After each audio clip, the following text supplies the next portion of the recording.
안녕하세요. 없는 형편에 두 사람 힘을 합쳐 열심히 살면 사는 게 조금 고달플지언정 같이 고생하는 만큼 행복하게 잘 살 수 있을 거라 믿었는데 이렇게 파혼하게 되다니. 결혼 준비하면서 파혼하는 사람들이 그렇게 많다는데 그게 제 이야기일 줄은 한 번도 생각해 본 적 없었어요. 말씀드렸다시피 저희 집이나 예비신랑 집이나 형편이 그렇게 넉넉한 편은 아니에요. 굳이 따진다면 저희 집이 예비신랑에 비해서 조금 더 나은 편이긴 해요. 재산이나 그런 게 더 많아서 형편이 낮다기보단 저는 외동인데 예비신랑은 밑으로 동생이 둘이나 더 있거든요. 예비신랑이 취직하자마자 집에서 나와 혼자 지내고 있는 것도 그 이유가 가장 커요.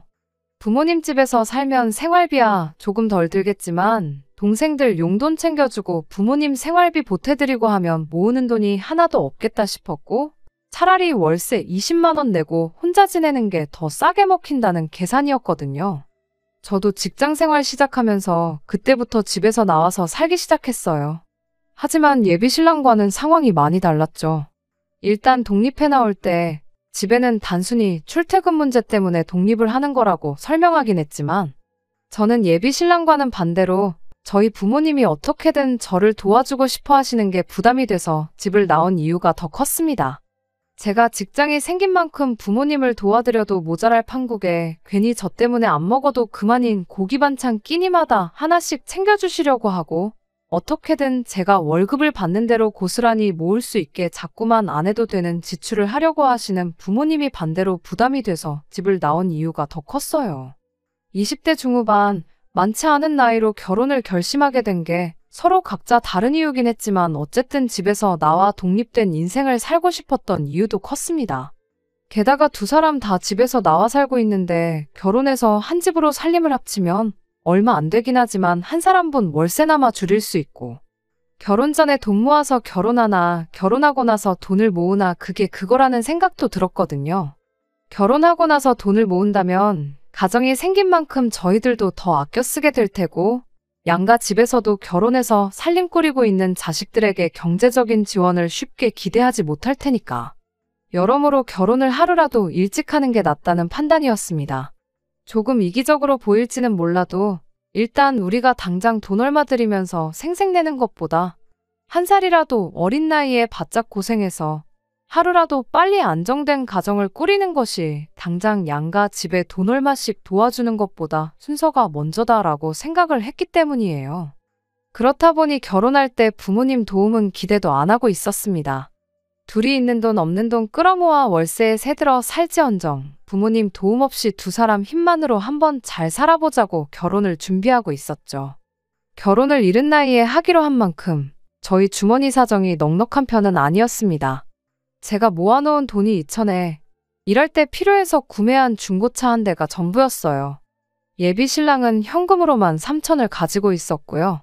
그래도 이쪽 지역이 10평대 오래된 아파트를 전세로 잘 구하면 1억 정도면 들어갈 수 있는 그런 지역이다 보니 둘이서 합쳐 5천이 그렇게 쪼들린다는 느낌은 없었습니다. 대출 5천 받아서 이자 내는 거나 한 사람분 월세 내는 거나 거기서 거기니까 그렇게 월세 낸다는 심정으로 차곡차곡 돈을 모아서 조금씩 집을 넓혀나가면 된다고 생각했어요. 우리 부모님 세대가 그랬던 것처럼 한번 맨 땅에 헤딩 한번 해볼 생각이었습니다. 꿈도 그렇게 큰 편도 아니었어요. 월급 모아서 살 수 있는 집이 요즘 세상에 한계가 있잖아요. 그냥 나중에 아이 둘 낳고 내 가족이서 부족함 없이 살만한 그런 적당한 아파트 구하고 나면 그때부터는 돈 욕심 그만 부리고 그때부터 우리 두 사람 인생도 즐기고 아이들 키우면서 화목한 가정도 이루며 동시에 가족들도 챙기고 그럴 생각이었습니다. 결혼 날짜를 비수기로 잡으면 또 생각보다 많이 아낄 수 있었다 보니 결혼식 날짜 잡는 것도 서두를 게 없었죠. 그렇게 어떻게든 결혼 비용도 한 푼이나마 더 아낄 생각하면서 이리저리 백방으로 알아보면서 한참 결혼 준비를 하고 있었어요. 그렇게 한참 결혼 준비하면서 열심히 인생을 살아가던 중 어느 날 예비 시어머니하고 한번 같이 식사 자리를 갖게 된 적이 있었습니다. 예비 신랑도 그간 바빴던 건지 예비 시댁에 한 달 반, 거의 2달 가까이 밟기를 못했던 것 같아 보였어요. 예비 시어머니가 예비 신랑한테 먼저 얼굴 까먹겠다는 말을 꺼내셨고 예비신랑도 예비시어머니한테 요즘 통 바빠서 시간이 나질 않는다며 그간 어떻게 지내셨냐 안부 인사를 물었습니다. 그리고 그 질문에 예비시어머니가 툭 던지듯 말 한마디를 꺼냈습니다. 이 모든 일의 시작이나 마찬가지인 말이었죠. 니들 결혼한다고 요즘 집 알아보러 다니느라 아주 피곤해 죽겠다고 그런 말을 꺼내왔으니까요. 생각도 못한 말에 저희 둘 다 깜짝 놀랐죠. 집안 형편 힘들다고 땡전 한 푼 받을 생각도 없었는데 난데없이 집을 알아보고 계신다니까 말이에요. 안 그래도 그때쯤 저희가 신혼집 하면 좋겠다고 이래저래 알아보던 아파트가 하나 있었는데 알아볼 필요도 없이 그 집을 해주시면 안 되겠냐 말할까 말까 엄청 고민을 했어요. 왜냐하면 예비신랑이랑 제가 다니는 회사가 서로 위치가 다르다 보니까 신혼집을 구하는 데 있어서 위치가 중요한 고려사항 중 하나였거든요. 물론 제가 차가 있는 만큼 신혼집 위치가 어디든 간에 조금 유리한 편이기는 했지만 그래도 일할 때도 하루 종일 운전해서 다니는데 출퇴근 거리라도 조금 가까웠으면 싶은 욕심이 있었거든요. 그런데 예비 시어머니는 그런 부분은 하나도 모르는 상황일 테니까 집을 어디에 구해야 하는지는 생각도 못하고 계실 거 아니겠어요? 그래도 일단은 입 꾹 닫고 가만히 있었죠. 그런 거에 대해서 이야기를 꺼낸다면 그건 제가 아니라 아들인 예비신랑이 물어보는 게 맞다고 생각했거든요. 하지만 예비신랑은 그날 우리 신혼집에 대한 이야기를 꺼내지 않았어요. 그날 그 자리에서 집에 대한 이야기는 예비시어머니가 집을 알아보느라 바쁘다고 꺼낸 그 말 한마디가 전부였지요. 그날 식사 마치고 집에 돌아가는 길에 예비신랑한테 단도직입적으로 물어봤어요. 이왕 집을 해주신다는 거 우리가 알아보고 있는 그쪽 동네로 알아봐 주시면 안 되냐고 말씀드리는 게 어떻겠냐고요. 그런데 예비신랑이 그건 좀 그렇다며 한 발 빼더군요. 예비시어머니 예산이 얼마인지도 모르는데 너무 우리 요구사항을 먼저 말하는 게 좋아 보이지는 않는다면서요. 먼저 어머니가 집을 알아봐 오시면 그때 우리한테 해주려는 예산이 얼마나 되는지 그런 게 대충 감이 오지 않겠냐고. 우리 모아놓은 돈도 있고 대출도 받을 계획인데 그런 거 다 감안해서 예비시어머니가 우리한테 해주려는 돈이 대략 얼마인지 감을 잡고 그때 가서 말을 꺼내도 늦지 않다는 거예요. 그때는 남자친구 말이 충분히 합리적이라고 생각해서 그렇게 하기로 했습니다. 뭐 저라고 당장 2천만 원 가진 게 전부인데 거기다 대고 감이 좋다 배가 좋다 하는 것보다 나중에 결혼했을 때 시어머니와의 관계나 그런 것까지 생각해보면 일단 당장 내 의견을 고집하지 않는 게 좋다는 생각이었거든요. 그리고 저는 그 길로 부모님 댁에 들러서 이 이야기를 전했어요. 저희 부모님께서는 집까지 해준다는데 딸 자식 시집 보내는 입장에 아무것도 안 해서 보낼 수는 없지 않냐며 그 주에 노후자금으로 준비하고 계시던 적금에 보험도 몇 개 해지해서 현금 4천만 원을 만들어주셨습니다. 예비시댁에서 신혼집을 얼마짜리를 해줄지는 모르겠지만 그래도 부모님 돈 4천에 내 돈 2천. 차 한 대 이렇게 가져가면 그래도 26 나이치고 충분히 손 부끄럽지 않게 가져가는 거라 생각했어요. 그런데 또 이렇게 부모님 지원을 받고 나니까 여유가 생긴 만큼 욕심도 생기더라고요. 부모님이 돈을 해주신 만큼 제 돈에 남자친구 돈까지 합치면 거의 1억에 가까운 거금이 되었잖아요. 예비 시어머니가 집을 해준다고 한다 치면 암만 그래도 30평대 아파트를 턱하니 해줄 형편이 안 되는 거 뻔히 아는데 해주셔봐야 저랑 예비 신랑이 알아봤던 그 10평대 아파트 정도 해주시는 게 최대일 테고 그 10평 남짓한 집에 신혼살림으로 1억을 채우는 게 사실상 말도 안 되는 일이잖아요. 예비 신랑 돈은 따로라고 쳐도 앞으로 결혼식 하면 축의금 들어올 것도 있고 결혼 비용으로 나가는 돈도 이래저래 본전은 치게 될 텐데 그렇다고 당장에 1억이나 되는 큰 돈을 그냥 통장에 묶어두고 놀릴 수도 없는 노릇이기도 했고요. 그래서 그냥 예비 시어머니가 집을 알아봐 줄 때까지 기다리는 게 아니라 아싸리 예비 시댁에서 집으로 해주려던 돈에 우리 돈까지 전부 합쳐가지고 이참에 그냥 대출도 하나 받지 않고 적당한 아파트 하나를 매매하면 좋겠다 싶었습니다. 그렇게 하면 예비 신랑과 저희 인생 계획에 있어서 몇 년은 절약하고 들어가는 거나 마찬가지였거든요. 전세로 시작해서 최대한 돈을 모아가지고 더 좋은 집으로 이사 나가는 그 계획에서 시작 단계부터 몇 단계 뛰어넘을 수 있는 건데 이보다 더 좋은 방법이 또 있겠나 싶었죠. 그렇게 예비 신랑에게 우리 집에서도 사천을 지원해주기로 했다는 그 기쁜 소식을 전하며 제 생각도 동시에 이야기했어요.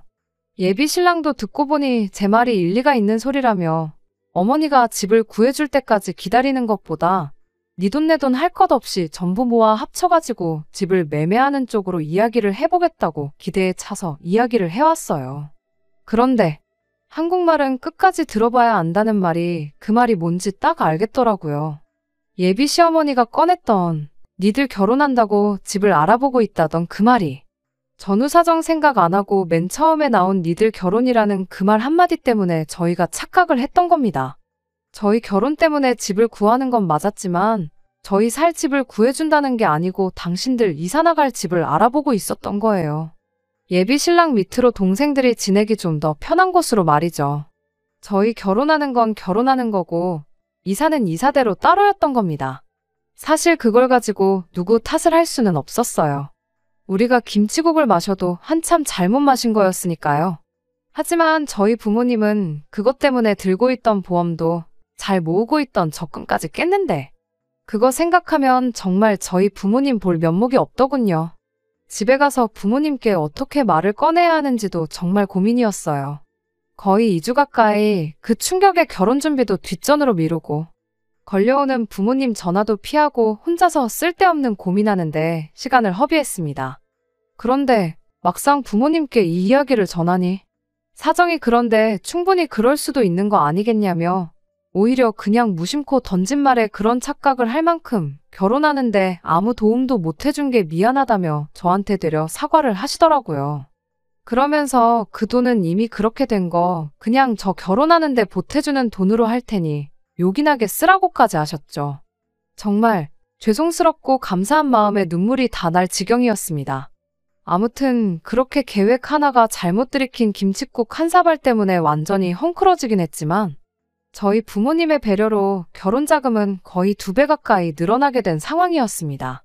원래도 제가 이천에 중고차 한 대 대충 1,000만 원 잡고 예비 신랑 돈 3천만 원 이렇게 해서 각자 3천씩 반반 결혼을 하는 거라고 생각하고 있었는데 이렇게 된 거 예비 신랑도 예비 시부모님께 어떻게 상황을 잘 설명해서 조금이나마 지원을 받아왔으면 좋겠다 싶었죠. 그렇게 되면 반반 결혼 맞춰서 하는 거니 어디서 말 나올 것도 없고 그렇게 하는 게 공평한 거니까 말이에요. 그렇게 되면 둘이 각각 7천씩 1억 4천 정도를 해오는 게 되는 거니까. 애초에 계획했던 것처럼 대출금 껴서 신혼집을 전세가 아니라 매매로 들어가면 좋겠다는 생각이었습니다. 그것만 해도 당초 저희 계획에서 한 계단 뛰어넘어 시작하는 거나 마찬가지였으니 말이죠. 당장 신혼살림이야 혼자 살면서 쓰던 거 가져와서 쓰다가 여유 생길 때마다 하나씩 바꿔나가면 그만인 거고 결혼 비용은 축의금 들어오는 걸로 본전은 뽑을 수 있다고들 하니 그렇게 하는 것만큼 또 좋은 방법이 없겠다 싶었거든요. 그런데 제가 결혼이라는 걸 너무 쉽게 생각했었나 봅니다. 정말 백번양보해서 예비 신랑이 집에서 그 어떤 지원을 못 받아온다고 해도 저는 아무 상관없었어요. 집에서 지원금 받아와서 반반 결혼하자고 한 것도 순전히 저 혼자만의 생각이었으니까요. 애초에 집에서 아무 지원을 받지 않고 결혼하기로 한 건데 이제 와서 집에 가서 4천만 원 받아오라고 한다면 예비 신랑 입장에서는 충분히 난감할 수도 있다는 생각이었습니다. 그러니 사실 아무 지원을 못 받아온다고 해도 그걸 가지고 예비 신랑을 원망하거나 탓할 생각이 전혀 없었어요. 그냥 4천만 원 더 대출받아서 이자 조금 더 내면 되는 일이라는 생각까지 가지고 있었죠. 그런데 혹시나 싶어서 꺼낸 지원금 이야기에 오히려 예비 신랑은 제가 생각했던 것과 정반대의 반응을 보여왔습니다. 갑자기 어디서 장남 효자병에 제대로 걸려버려가지고 온 거예요. 4천만 원 이야기를 꺼내니 되려 예비 신랑이 안 그래도 저한테 기니 할 이야기가 있었다며 입을 열었습니다. 집에서 지원을 받아오는 게 아니라 자기가 결혼 자금으로 모아놓은 3천만 원을 자기 가족들한테 주고 싶다는 거예요. 그게 무슨 소리냐 했더니 자기가 너무 돈 생각만 해서 여지껏 가족들을 너무 모른 척 했던 것 같다는 겁니다. 이제 와서 부모님이 왜 이사를 가시는 건가 생각해봤다는 거예요. 자기가 집을 나가 산지도 어언 3년 차가 되어가는데 동생들 편하게 해주려고 이사를 가는 거면 갔어도 진작에 갔으면 됐었다는 거죠. 그래서 그 이유를 예비 시어머니한테 여쭈어봤는데 어머님 대답이 이랬답니다. 혹시나 예비 신랑이 혼자서 사는 게 너무 고달프고 힘들면 집에 돌아오고 싶어 하지 않을까봐 이사를 못했다는 거예요. 예비 시댁이 예비 신랑이 다니는 회사랑 거리가 그나마 가까운 편이거든요. 말인즉슨 동생들 공부 때문에 이사를 하게 된다면 동시에 예비 신랑 네 회사랑 거리가 크게 멀어진다는 거죠. 그럼 예비 신랑이 혼자 지내는 게 힘들어서 집에 돌아오기로 결심했을 때 회사까지 거리가 멀어진 만큼 몸이 고생을 한다는 소리인 거고요. 그런데 이번에 결혼을 하기로 한 만큼 더 이상 남자친구가 돌아올 집이 필요가 없어진 거나 마찬가지니 그제서야 어머님이 다른 두 자식들 지내기 편한 곳으로 이사를 나갈 결심을 하셨다는 겁니다. 자기는 그간 가족들한테 돈 얼마씩 쓰게 될 게 싫어서 집을 뛰쳐나온 건데 정작 내 가족들은 자기 때문에 불편하고 힘든 거 감수하고 버티고 있었던 거 아니겠냐고. 한동안 그거 생각하니 밥도 잘 안 넘어가고 그랬다더라고요. 그러다 제가 부모님께 예비 시어머니가 알아보고 있다던 집이 우리 신혼집이 아니라 새로 이사갈 집이라던 말을 어떻게 꺼내야 하나 고민하던 그 사이에 예비 신랑은 어머님을 따라서 가족들과 새로 이사 가기로 했다는 집을 따라다녀왔다는 겁니다. 위치적으로 보나 뭘로 보나 먼저 살던 집보다 좋았는데 딱 하나 마음에 걸리는 게 있었다는 거예요. 그 집에 먼저 살던 사람이 아파트가 지어졌을 때부터 여지껏 쭉 그 집에서 살았답니다. 어르신분이라 집이 썩어가는데도 아랑곳하지 않고 집 한 번 안 고치고 쭉 말이에요. 그래서 집골이 아주 말이 아니었다는 겁니다. 벽지 여기저기 가구가 놓여있던 자리 뒤쪽으로 곰팡이가 쓸어있고 샤시도 녹이 슬어서 썩어있다고 해도 무방할 정도로 말이에요. 그래서 생각한 게 얼마 못 모아놓은 자기 돈이나마 가족들한테 전부 주고 싶다는 겁니다. 그 돈으로 집 고쳐서 살라고 말이에요. 곰팡이 쓸어있는 부분은 벽지로 새로 덮는다고 나아지는 게 아니라더라고. 그게 또 건강에도 그렇게 안 좋다지 않냐면서 결혼하면서 마지막으로 가족들한테 큰 거 선물 하나 해주고 싶다는데 마음이야 이해가 가지만 어이가 없었어요.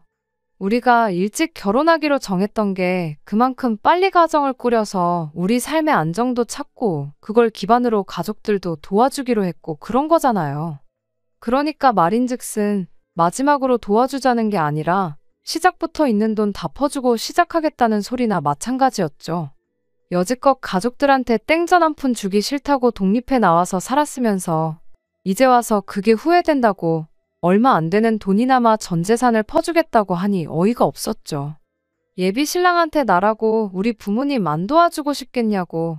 일단 우리가 먼저 자리를 잡는 게 우선이고 도와드리는 건 그 다음이 되는 거 알고 있지 않느냐고 했더니 그 말에 한다는 소리가 글쎄.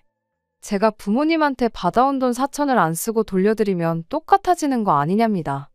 그게 무슨 어린 반푼어치도 없는 소리냐 했죠. 그랬더니 예비 신랑이 이해가 안 되냐면서 그 돈을 돌려드리면 저희 부모님한테는 여유자금이 4천이나 생기는 거 아니냐고. 자기가 가족들한테 자기 돈 해주는 거랑 따지고 보면 똑같은 거 아니냐는 거예요. 어이가 없어서 너는 계산을 할 줄 모르는 거냐 아니면 네 편한 대로 계산을 하고 있는 거냐 한마디 따졌습니다. 애초에 없던 돈이 생긴 건데 나는 0이 되는 거고 너는 마이너스가 되는 건데 그게 어떻게 똑같을 수가 있냐고 계산 똑바로 하고 떠들라고 했죠. 멍청이가 아니고서야 계산을 그렇게 할 리가 없을 텐데 예비 신랑도 그걸 상정 못했다고 생각하지는 않습니다. 그냥 이제 와서 가족들한테 어떻게 퍼주고 싶으니 말도 안 되는 억지를 부리는 거라고 생각했어요. 아니나 다를까 예비 신랑이 입에 거품을 물면서 저한테 따지고 들더라고요. 어차피 그 돈 없이도 하기로 했던 결혼인데 이제 와서 그게 뭐가 중요하냐고요. 세상에 돈 3천씩 들고 결혼하는 사람들이 어디 있냐고. 자기 3천이 있으나 없으나 그렇게 큰 차이는 없다는 겁니다. 당초 계획이 전세 대출 받아서 1억짜리 집에 들어갈 계획 아니었냐고. 5천을 대출받나 1억을 대출받나 이자 내는 거 계산해보면 그렇게 큰 차이가 나는 것도 아니랍니다. 그러니 정 모하면 부모님 돈도 돌려드리고 저도 제 모은 돈까지 부모님한테 드리라고. 그리고 아예 돈 빵원으로 한번 시작해보자면서 끝까지 자기 돈은 가족들을 위해 써야만 하겠다네요. 이날이 때껏 가족들한테 땡전 한 푼 해주는 게 아깝다고. 혼자 지내는 월세에 생활비까지 부담해가며 혼자 쓰고 싶은 대로 펑펑 쓸 때는 언제고. 이제 와서 갑자기 장남 효자병이 걸려서 가족들한테 퍼주지 못해 안달이냐고. 그렇게 가족들 생각에 눈물이 앞을 가리면 그냥 맨몸으로 결혼하는 게 아니고 지금부터라도 가족들 뒷바라지 하면서 살라고 결혼도 없었던 일로 하자고 한마디 해줬습니다. 그런 제 말에 예비 신랑은 눈 하나 깜짝 안 하고 그러자고 되려 큰 소리를 치더군요. 결혼 준비만 거의 반년을 넘게 하고 있었는데 그 기간이 무색하게 파혼하고 끝내버리는데 단 하루밖에 걸리지 않았습니다. 처음에는 진짜 파혼하게 된 건가 싶고 연애 시작했을 때부터 결혼 준비하던 때까지 일들이 다 거짓말 같고 믿을 수가 없었는데 며칠 지나지 않아서 그런 마음은 사라지고 오히려 속이 후련해지더라고요. 시작부터 이 모양인데 앞으로 봐야 할 더러운 꼴 생각해보면 차라리 이렇게 된 게 나중 가서 같은 이유로 이혼하는 것보다 100번 나은 게 아닌가 싶었거든요. 그런데 그렇게 일주일 지나서 예비 신랑이 저희 집까지 찾아와 저한테 싹싹 빌기 시작했어요. 집단에는 연애하면서 몇 번 말다툼 했던 거랑 똑같은 거라 생각했나 봐요. 그런데 며칠이 지나도 제가 연락도 다 무시하고 그러고 있으니 사태의 심각성을 그제서야 깨달았는가 보더라고요. 그날 사과를 했어도 모자랄 판에 이젠 파혼으로 협박까지 하려는 사람인 걸 알았는데 이런 사람과 결혼할 이유가 하나도 없다 싶었어요. 그렇게 예비 신랑한테 구질구질하게 집까지 찾아오지 말라고 가서 가족들 뒷바라지나 실컷 해주라고 속 시원하게 한마디 해주고 얼굴에 소금까지 뿌려줬어요. 재수 온 붙는다고 얼른 꺼지라고요. 26 나이로 부모님 신세지기 싫다고 걱정 끼쳐드리기 싫다고 뭐 하나 가진 거 없는 상태에서 결혼하려고 했던 게 참 후회가 됩니다. 오히려 그것 때문에 부모님이 제 걱정만 실컷 하게 만든 격이니 말이에요. 옛날이면 진작에 결혼해서 벌써 애도 있을 나이긴 하지만 지금은 그렇게 많은 나이도 아니잖아요. 어린 나이로 이혼녀 딱지 달고 사는 것보다야 이렇게 파혼해서 인생의 두 번째 기회를 얻은 게 오히려 다행이다 싶습니다. 늦은 나이도 아닌데 천천히 제 능력 쌓아가고 좀 더 준비해서 그 인간보다 좀 더 제대로 된 동반자를 찾으려고요. 예비 신랑은 끝내 자존심 지키려고 했던 건지 여태 모은 돈으로 끝내 가족들 새로 이사간 집 리모델링을 해줬는가 보더라고요. 아들이 파혼까지 해가며 고쳐준 집인데 아무쪼록 가족들이 알콩달콩 그 집에서 행복하게 지냈으면 좋겠습니다. 끝까지 들어주셔서 감사합니다. 오늘의 사연은 여기까지입니다. 구독과 좋아요, 알람 설정 부탁드리고 더 좋은 사연으로 다시 찾아뵙겠습니다. 감사합니다.